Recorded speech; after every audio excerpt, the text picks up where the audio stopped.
A set which has got all the possible combinations of what he can buy and what he can afford within his income. Income is one of the most important factors that will determine the demand for a product. So normal good and inferior good are opposite to each other in terms of the price income effect factor. Complementary goods are one that go hand in hand. Like for example, pen and ink, car and petrol. Now these are goods which cannot be separated and seen.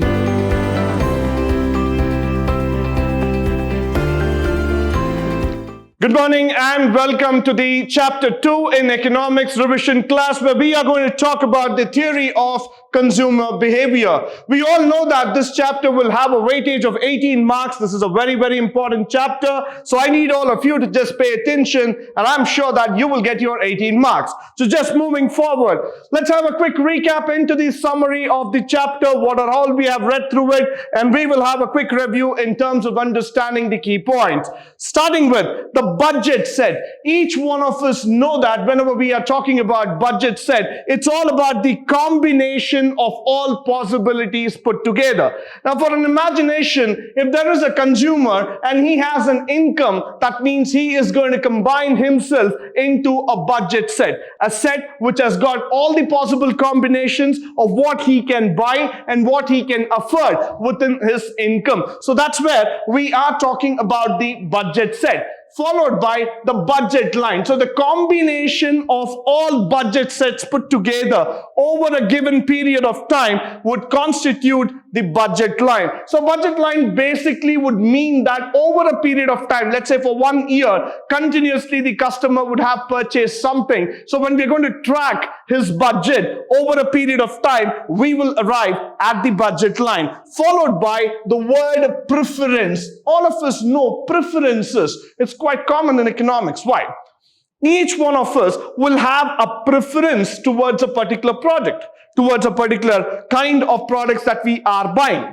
Now, it might be mangoes, it might be apples, it might be bananas, whichever might be the product, but we have a preference. So every customer would also have a preference in terms of buying that particular product, followed by the word called as indifference curve.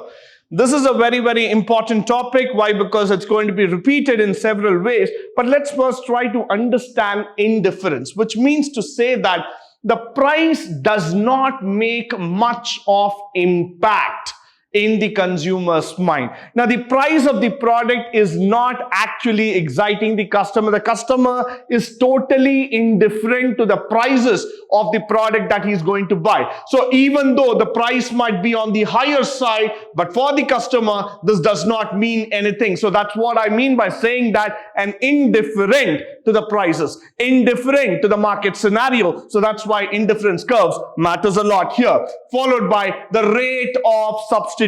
So when you are able to substitute one product over the other product, we are talking about the rate of substitution, followed by monotonic preferences. What do you mean by monotonic preferences? So when I talk about monotonic preferences, we talk about those preferences which are being regularly repeated again and again. So we have a consumer and the consumer tries to go ahead purchasing the same kind of product again and again, then we are referring to monotonic preferences here, followed by diminishing rate of substitution. Over a period of time, please understand that you would not be able to continuously give the input onto the particular outflow. What will happen here is that there will be a diminishing rate. So when I use that word diminishing rate, you will see that the graph starts coming down. That means the diminishing rate of substitution, you will not be able to consume at the same rate. However, you go ahead in terms of substituting the product, but since you are saturated, there would be a diminishing rate in terms of consumption of the product, followed by the indifference map. So the set of indifference curves will give you the indifference map, followed by the utility function, a very, very important function. This is what I want to touch upon. When I talk about this word utility, what does it mean to us? It means to us the want satisfying capacity. Now, all of us know in economics that there are two kinds of need. factors. One is need, the other one is want. Needs are the basic factors for human beings to survive. Wants are those factors that will try to satisfy you, and this keeps on changing at the higher level. So the want satisfying capacity is what we mean by utility. It is a kind of measure that can be told by the customer, that can be experienced by the customer, and the higher levels of the satisfaction is what we are seeing in the indifference curve also. Consumers' optimum demand. This is also a very important theory that we are coming back. Now, when we talk about the consumer's optimum demand, there might be a scenario here where the consumer feels that whatever he is demanding, whatever he wants to look into in terms of the product, in terms of his demand, what is the optimum value that he is looking into it? So that's where we're talking about the consumer's optimum demand. The law of demand, all of us know that the law of demand is very much related to that of price and of the product. So as the price increases, the demand falls down. As the demand goes up, the price falls down. So price and demand are inversely proportional. Followed by the demand curve. This is a sloping curve which slopes right downwards. So that's the demand curve all about. Substitution effect, when you are able to substitute one product over the other, we call it as the substitution effect. Followed by income effect. Now, when we talk about a country like India, there's a lot of things that comes in terms of this income practices. So income is something that you would try to understand, that you would try to know in terms of the money that is being taken up by the consumer. So many a time, if the income factor is on the lower side or it's on the higher side, there would be an effect on the demand function. So income effect also plays a very, very important role as we are talking here. So income is one of the most important factors that will determine the demand for a product. The next one is called as the normal good.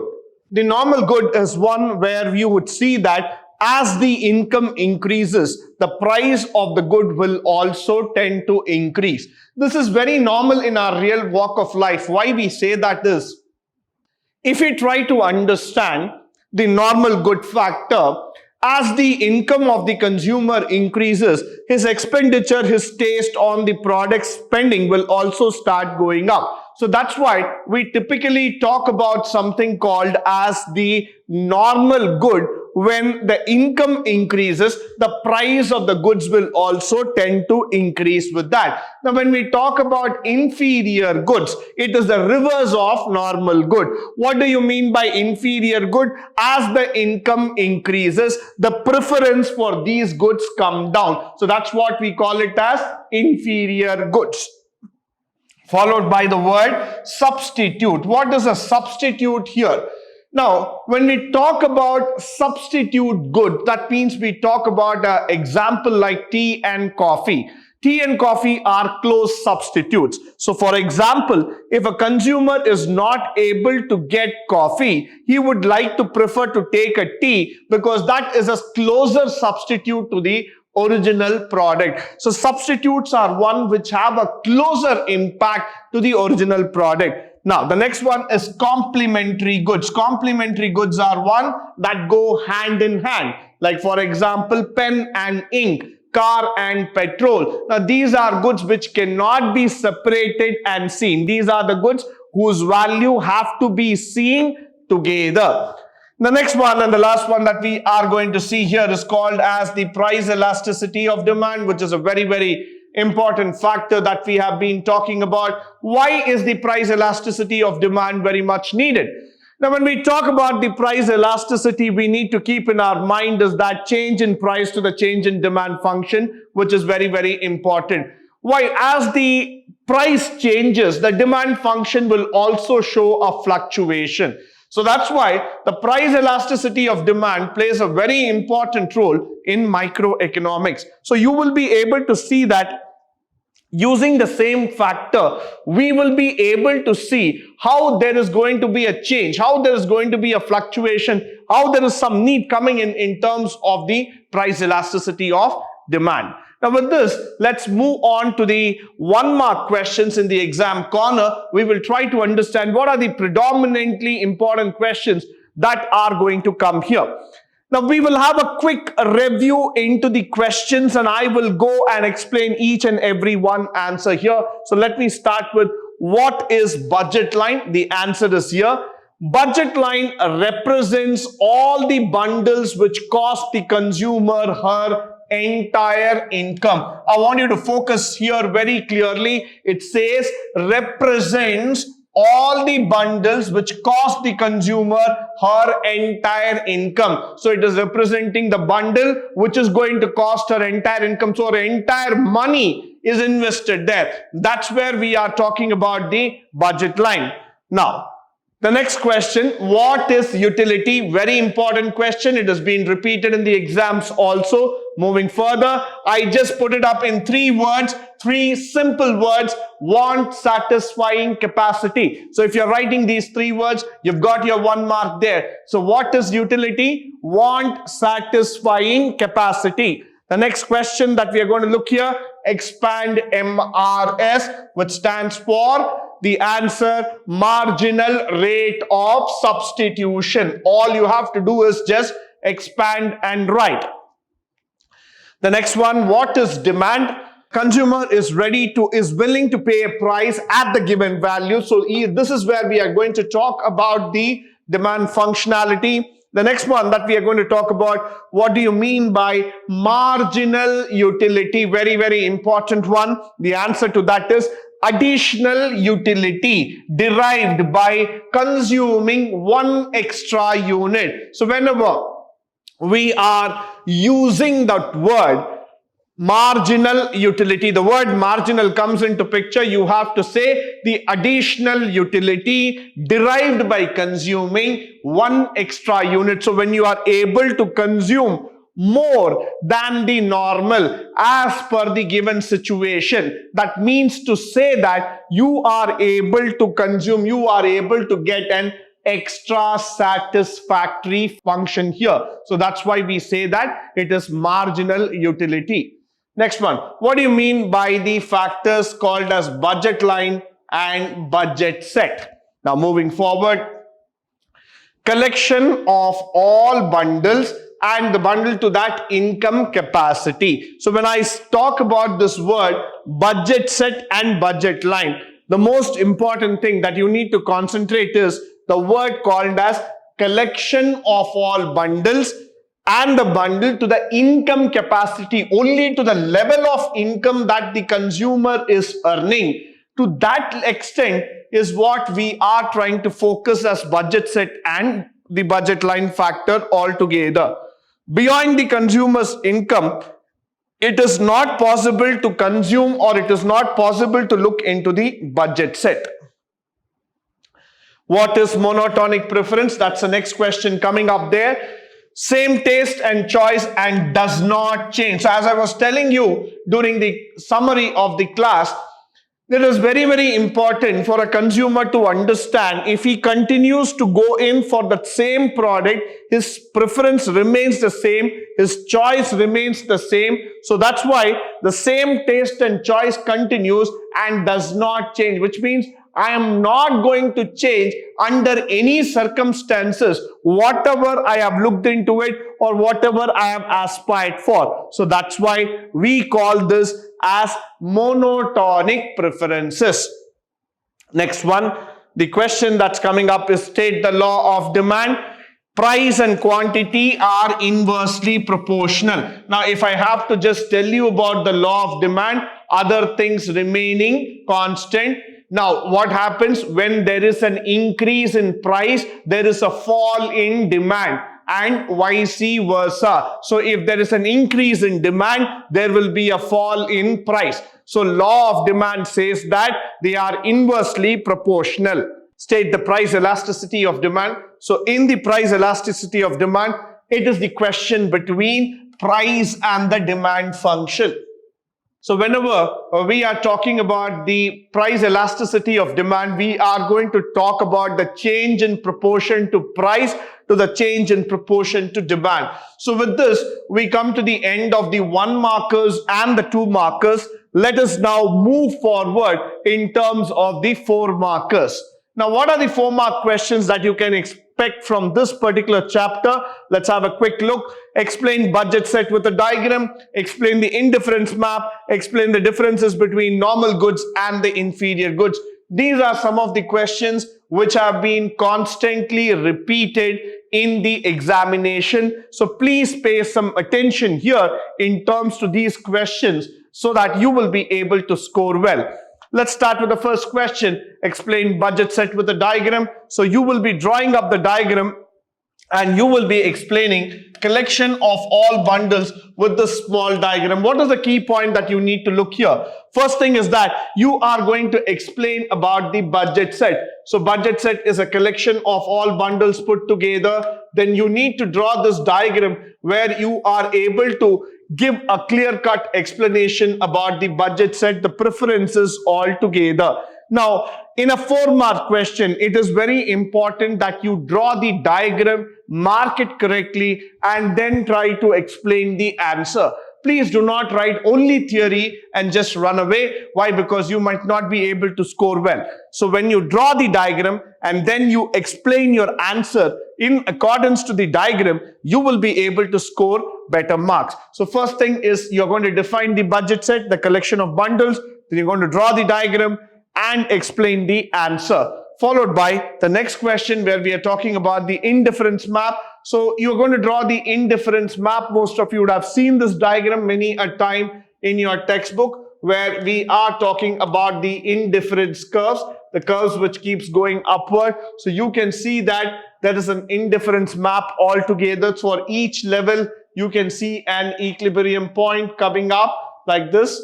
So all these things is your indifference map altogether where you will be able to see that what are the factors that are leading in terms of this indifference, because price factor is a very important thing, income factor is a very important thing. You will be able to see the indifference map, and also you can explain the properties of indifference also. That's also very much important, where you can say that these curves are always moving, sloping down from left to right. They don't try to intersect each other. They are always convex to the origin and they are not concave. The last question here is difference between normal goods and the inferior goods. All of you know that when the price increases with income, we call it as the normal good.